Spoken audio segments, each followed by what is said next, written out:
Welcome to the Shapiro Library Makerspace video series on designing posters.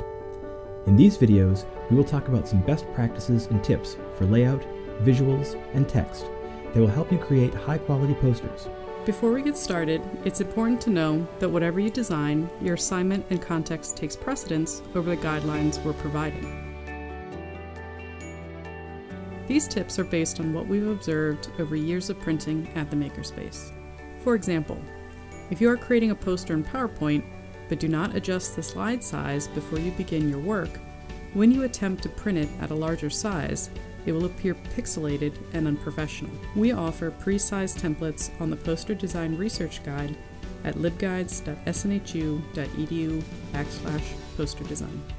The first topic we'll discuss is the layout of your poster. This is important to consider because your audience may be viewing your poster for a limited amount of time. So, you will want to grab both your viewers' attention and communicate as much information as possible quickly.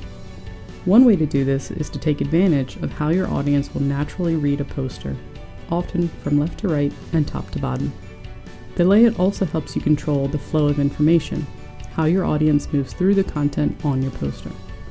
For example, in a traditional academic environment, you may need to start with an introduction or summary, followed by the body, conclusion, and references. One of the most common layouts for posters are columns. You will see this with newspapers and textbooks. This format takes advantage of the Western style of reading, left to right and top to bottom. Columns frame the information and provide a reading direction for your audience. If you're going to use a different format, such as multiple boxes, you'll need to think about how your layout will visually direct your audience through the content. Where your audience focuses their attention is also important.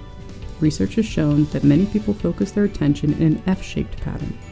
This means that the top left area of your poster draws the most focus for your audience, and the bottom right area the least.